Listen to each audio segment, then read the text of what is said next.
Foreign funding Bharat की आंख के अंदर एक बहुत बड़ा कंकड़ है, उसका कोई डाउट नहीं है। और जिस तरह से फॉरेन फंडिंग इस देश में होती है, वेरी वेरी इनोवेटिव स्टाइल्स। जो लोग इस चैनल को देख रहे हैं पिछले 1-2 साल से, आपको याद होगा मैंने बहुत बारी बोला है कि साहब ये लोग नो बहुत टाइम से they been using credit cards, debit cards. Foreigners आते हैं यहाँ पर, उनका डेबिट कार्ड यूज होता है, क्रेडिट कार्ड यूज होता है, एंड दे गिव क्रेडिट। मतलब वो किसी जस जगह पे दान जाके कुछ देना होता है, उस ऑर्गेनाइजेशन को जाके तुमने 5 लाख रुपए स्वाइप कर दिया, शाम को फ्लाइट पकड़ी, गायब हो गए यहाँ से।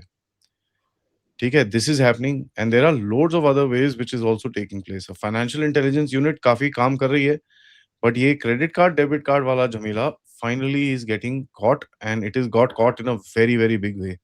आइए बात करते हैं इसके बारे में पत्रकृत भाई से। नमस्कार, जय हिंद, जय Bharat, and welcome to Dev talks. नमस्कार आदि भाई। देखिए, जो नक्सल मुक्त भारत का जो मुहिम सरकार की है, भारत सरकार की, उसमें जितना सक्सेस मिला है in the jungles of India, Chhattisgarh, Orissa, Jharkhand, Maharashtra, so almost like 95% of the threat have been neutralized। बहुत छोटी छोटी जगह पे था, नॉट इवन पॉकेट्स में है थोड़ा बहुत, but predominantly it has been neutralised. तो हाँ, जंग अर्बन नक्सल वाला प्रॉब्लम अभी है, that is a big issue. मैं उसकी बात नहीं कर रहा हूँ, बट ये जंगल वाला माओइज्म है ना, इसको न्यूट्रलाइज सिर्फ सिक्योरिटी फोर्सेस से नहीं किया गया है। सिक्योरिटी फोर्सेस ने जो ऑपरेशन किया वो काबिले तारीफ है, that is amazing, that is one thing. इसके साथ साथ जो हुआ है, जो security agent, law enforcement agencies होता है, उनका भी बहुत बड़ा काम था, जैसे एनआईए का, ईडी का, choking the supply of explosives. जो आईईडीज का मतलब फर्टिलाइजर या इंडस्ट्रियल एक्सप्लोसिव जो इनके पास जाता था, और ईडी ने जो इनके मनी लॉन्ड्रिंग वाला उस चीज के ऊपर लगाम लगाया था। These are two things which is very important.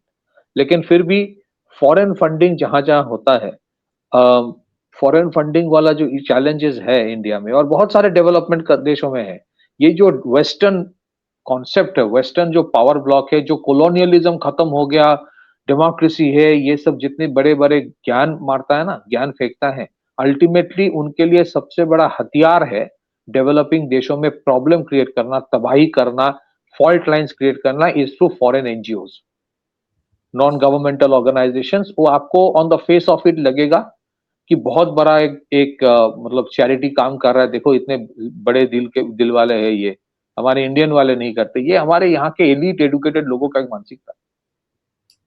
और दुख की बात है कि फॉर अ लॉन्ग टाइम हमारे एलीट इंस्टीट्यूशंस के लोग चाहते थे to work for this foreign institutions, foreign NGOs.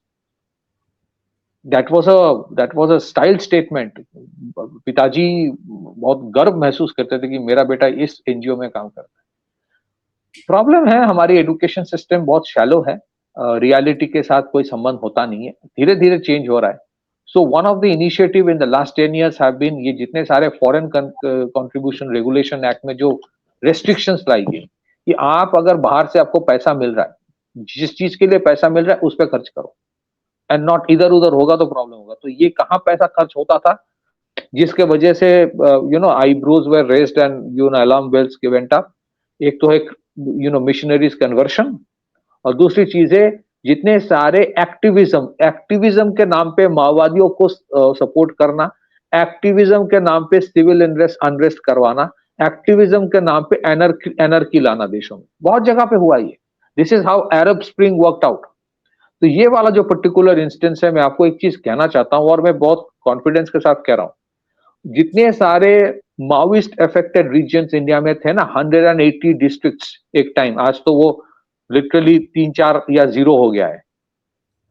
उस 180 डिस्ट्रिक्ट्स में ताज्जुब वाली चीज है, ये माओवादी जो है, अल्ट्रा लेफ्ट ऑर्गेनाइजेशंस जो है, वो बोलते हैं कि हम एथिस्ट है, वो सबको मारता था। एक एक समुदाय है जिसको नहीं टच करता था। क्या वो है? वो समुदाय जो मिशनरीज आते थे वहां, कन्वर्शन वाले काम करने आते हैं, उनको टच नहीं करता था। यू वुड सी जहां जहां माओइस्ट के इन्फ्लुएंस बहुत ज्यादा था ना, वहां पे कन्वर्शन होता रहा, कन्वर्शन होता रहा। And what is the reason? ये जो पर्टिकुलर केस आया है जिसके ऊपर इन्वेस्टिगेशन हो रहा है, Timothy initiative, it's a global Christian mission. तो ये जो तिमोथी इनिशिएटिव है, ये क्या किया, they were channelizing funds through foreign debit cards. जहां जहां माओवाद का इन्फ्लुएंस है उन जगह पे फॉरेन डेबिट कार्ड से फंड चैनलिंग कर रहा था। और इसमें क्या हुआ कि the investigation concerns the illegal use of these with cards to withdraw approximately 6.5 crore। recently 6.5 crore का विड्रॉल हुआ है माओवाद इन्फ्लुएंस्ड एरियाज में, और total of around 95 crore between November 2025 and April 2026। नवंबर 2025 और अप्रैल 2026 के बीच में अगर 95 करोड़ किसी ने दिया है माओवादियों को फॉरेन ऑर्गेनाइजेशन ने, ठीक है, और आप सोचिए नवंबर 2025 कौन सा टाइम था, that was at the peak of India's fight against Maoism, when India's security forces were risking their lives 24/7,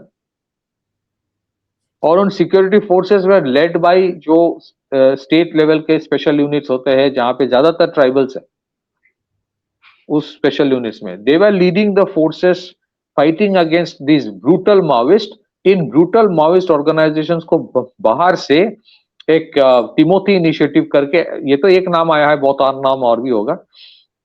They were channelizing money to what extent?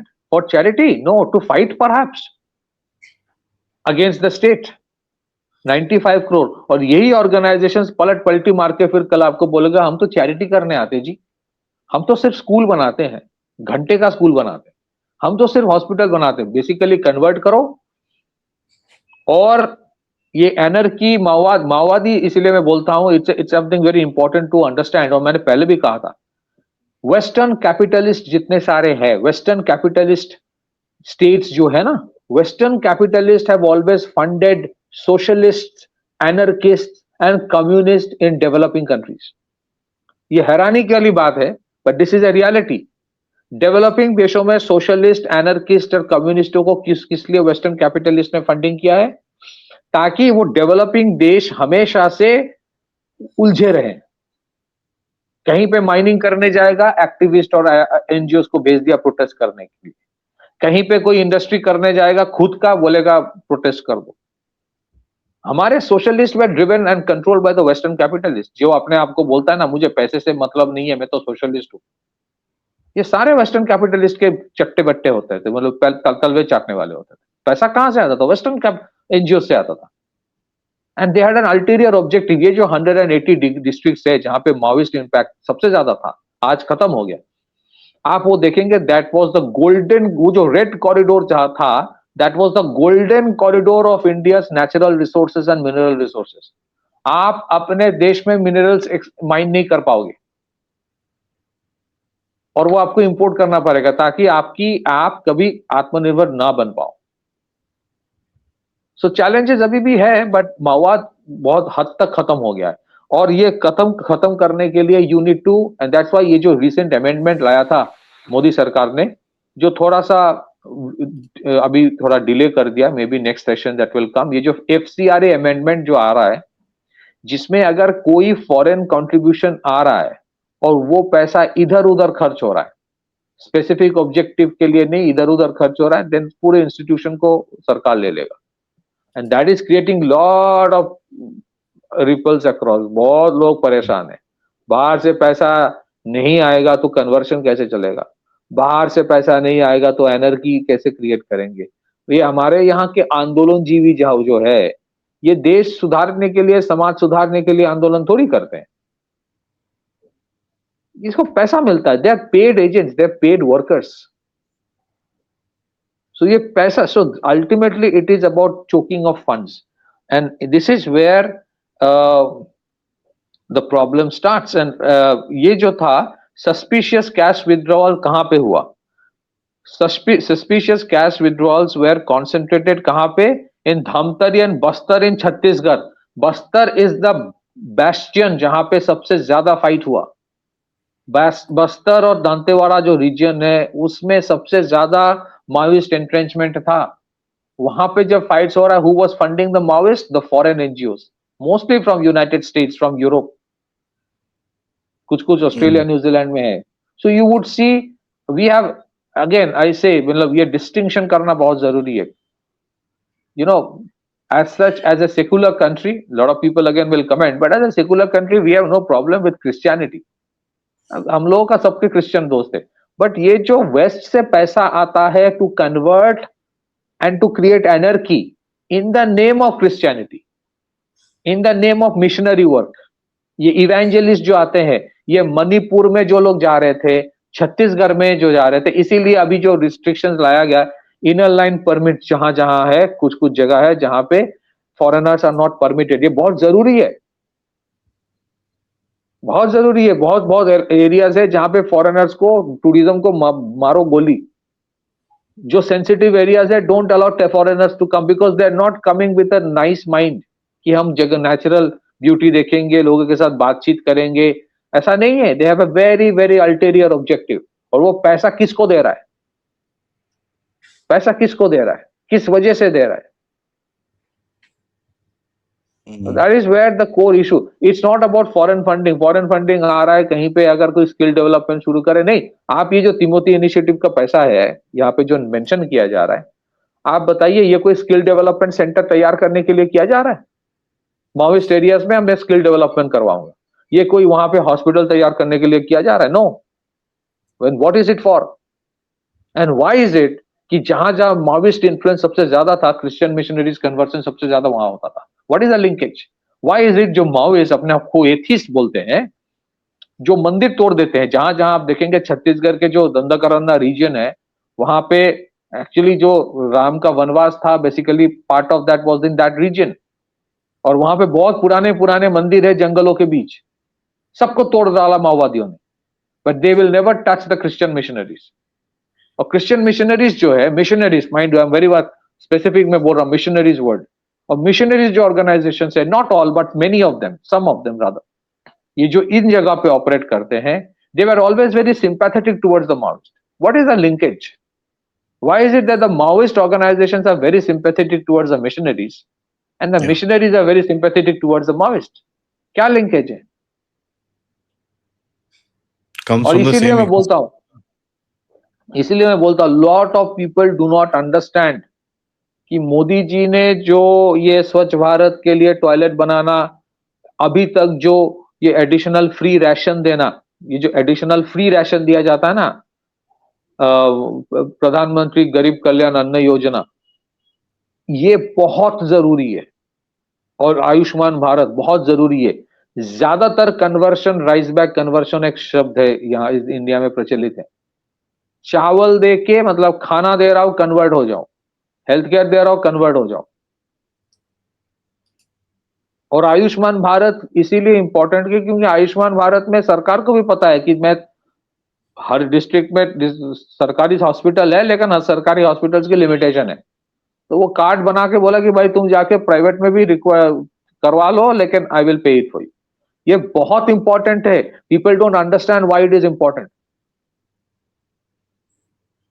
This is to prevent conversion. So imagine अगर India का कोई संगठन अगर America में जाके, Europe में जाके ऐसे किसी ऑर्गेनाइजेशन को फंड करे जिसका सेपरेटिस्ट माइंडसेट है, जो आर्म्ड इंसर्जेंसी कर रहा है, मिलिटेंसी कर रहा है कि यूरोप के किसी देश के खिलाफ. How would Europe react? ये तो कल यूएन में चला जाएगा. How would Europe react? How would US react? और इसी सब चीज में देखो, हमारे एक बोलो एक लूला गूंगा बहरा अपाहिज संगठन है जिसका नाम है यूनाइटेड नेशन. इसका रवैया देखो. They will all promote this. So I will say India का खतरा बहुत बड़ा है. One is these kind of contributions Maoist area में. दूसरी चीज, आई कीप ऑन रिपीटिंग, इसके ऊपर अलग से फिर से प्रोग्राम करना जरूरी है. हमारे जितने सारे foreign investment led corporate structures है, they have all been hijacked by DEI, diversity equity inclusion के नाम पे. वहां पे एक बहुत बड़ा गंदा गेम चल रहा है. और ये जो आप TCS में देख रहे हो, this is part of DEI. हमारे ministry of corporate affairs, ministry of labour और MHA इसके ऊपर अगर ध्यान नहीं देंगे तो बहुत खतरा है. You will see a corporate India working at least a part of it, not entirely. मैं सबकी बात नहीं कर रहा हूं. खास करके जो व्हाइट कॉलर आईटी सेक्टर है, इसमें बहुत चैलेंजेस है. टीसीएस का बड़ा बड़ा ऐड आता है, डीईआई, डाइवर्सिटी. अरे तुम मुझे डाइवर्सिटी सिखाओगे? यूरोप के लोग, corporates will teach us diversity. जिस देश का फिलॉसफी है एकम सद विप्र बहुधा वदांति, तुम मुझे डाइवर्सिटी सिखाओगे? डाइवर्सिटी के नाम पे ये लोग सरकार, संघ और ऑफिस के अंदर बहुत कुछ कर रहा है थ्रू रिक्रूटमेंट बायस, जिसके ऊपर उतना अभी लेंस किसी का है नहीं. खतरनाक गेम चल रहा है और उसी का नतीजा है conversion. So whether it is corporates और whether it is the jungles, you will see foreign funding is such a big challenge. और ये फॉरेन फंडिंग इनवेरिएबली इसीलिए हो पा रहा है because of the dollarisation of the world.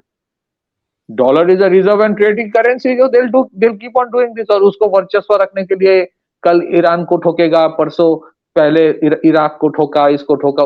That's the reason. Yeah. You can just print the currency and do it. So basically this is the whole problem. Imagine for 2 decades India के security forces were fighting NGOs funded by foreign, were fighting the Maoists who were funded in hundreds of crores by the foreign NGOs. मैं ये पूछना चाहता, UPA के time भी ये हो रहा था क्या? उनको नजर में नहीं आ रहा था? उस टाइम अरुंधति राय जाता था, open access to the Maoist areas. और what was she saying? Maoist are Gandhians with guns. So हमारे देश की तो खोट हमारे देश के खुद के अंदर है. खोटे सिक्के तो अंदर है और उसका कैपिटलाइज किया बाहरी ताकतों ने. तो आज भी ये प्रॉब्लम है. But let's see what happens. FCRA का अमेंडमेंट की जो बात सरकार कर रहा है ना, इट्स बिकॉज ऑफ दिस. आपको बहुत जगह मिलेगा, इट्स नॉट जस्ट कि माओइस्ट एरियाज में. Find a way. आपको north, south, east, west, from Punjab to West Bengal, from south, सब जगह मिलेगा कहीं ना कहीं. There are foreign NGOs playing a very very dubious role. आप मुझे एक बात बताइए, कॉलोनियलिज्म खत्म हुआ और उसके बाद नॉन गवर्नमेंटल ऑर्गेनाइजेशन शुरू किया वेस्ट ने. NGO started after the end of Second World War, उसके पहले नहीं था. They became a tool and we need to understand that. Actions लिया है सरकारों ने, but a lot more has to be done. And first it's important for people to understand what the imagine at the peak of India's fight against Maoist terrorism, 95 crore कोई organization बाहर का माओवादियों को दे रहा है. This is war by other means. This is war, funding a war against India. और वही organization जिस देश से belong करता है वो आके कल बोलेगा oh India is a great democracy, foreign investment लाना है, ये है वो है, फलाना डिमका. उनका एम्बेसडर के बोलेगा we have great strategic partnership. सब इंडिया को भी पता है, but yeah you have to do it. तुमको भी वही गेम खेलना है जो वो खेल रहा है. Back to you. That is there. See, one of the biggest things that I look at is that we need to figure out how this game is being played on multiple different levels. ठीक है, जो paradigm change shift करने की कोशिश कर रहे हैं ना ये लोग. एफसीआरए बंद कर लो तो भी डेबिट कार्ड यूज करेंगे, डेबिट कार्ड बंद कर लो तो अच्छा भी हम कैश ले आएंगे, हम क्रिप्टो से करेंगे. तो the different levels of infiltration as far as this is concern, इसके अंदर जो फाइनेंशियल इंटेलिजेंस यूनिट है उसका काम बहुत आगे जाएगा. सो आप एफसीआरए कर दो, ठीक है, it will stop a huge amount of funding and everything, but a lot more needs to be done to kind of curb this particular menace, क्योंकि ये that's FCRA is going to be a huge. मैं by the way FCRA को नीचे नहीं कर रहा, FCRA law को, but it's going to be a huge dent. huge मतलब massive dent. but इसके आगे भी बहुत कुछ करना होगा to kind of curb this menace. and ये बहुत ही डीप है. कईयों के तो अभी दिल्ली में और जो अर्बन दिल्ली है उसके अंदर तो I'm telling you, when I used to be in Delhi 2009, 10, 11 years, I mean, every second, third person, what do you do? Oh, I work in an NGO. It was like that. Delhi, Uttarakhand region, Northeast के अंदर, this was prevalent like crazy. Imagine कीजिए एक देश जहाँ पे elite जितने colleges है वहां पे बंदे निकल के, एक टाइम था जब वो स्टार्टअप नहीं बनाते थे, हम्म। ये तो आईटी सेक्टर में काम करके बाहर चले जाएंगे, नहीं नहीं तो बाकी जितने सारे हैं जिनका काम था इंडिया को स्पीयर हेड करना towards the next NGO quantum बनाते लीप, वो उसी एनजीओ के साथ काम करता था जिनका अल्टीमेट ऑब्जेक्टिव था कि इंडिया को दबा कर रखो। हैं। और उसमें we to use to take pride. So इसी को तो न्यू कॉलोनियलिज्म कहते हैं। हम तो सारे या सारे या के सारे गुलाम थे, हम तो गुलाम थे। लास्ट में एक ही चीज कहना चाहूंगा, आपने जो कहा कि एफसीआरए से सारे प्रॉब्लम्स एड्रेस नहीं होगा, आपने बहुत ही इंपॉर्टेंट एक पॉइंट कहा है, जैसे ये डेबिट कार्ड वाला, कैश वाला। And that is why it is as I you rightly mention कि इसमें जितने सारे वर्क है of ED of financial intelligence unit और भी बढ़ जाता है। My only submission is this is where the issue of capacity building comes in. ED के पास आज ओनली 2000 मैन पावर है, 1800 से 2000। Now for a country of 1.5 billion people, इतने सारे मल्टी डायमेंशनल थ्रेट्स हैं, आपके capacity building of all these organisations इतना होना चाहिए कि कम से कम हर एक में कम से कम 6 to 7,000 मैन पावर होना चाहिए। कम से कम 3 times you have to increase, whether it is NIA, ED, NCB, you have to increase. Everyone everyone NIA का तो यार एवरी मेजर सिटी के अंदर आपका ऑफिस होना चाहिए, at least 6 per state, in a medium sized state, and about 10 or 11 per state in a large state. This has to happen. I absolutely agree. इसके अंदर कोई डाउट नहीं है। जी, बैक टू यू। थैंक्स भाई। सबसे रिक्वेस्ट है, वीडियो को like करिए, सब्सक्राइब करिए and share this with your friends and families, end of course if you can please support the channel as well. Check out our store, uh, check out the description, and please wait for the launch of something big in the next about 8 to 9 days. Namaskar, Jai Hind, Jai Bharat.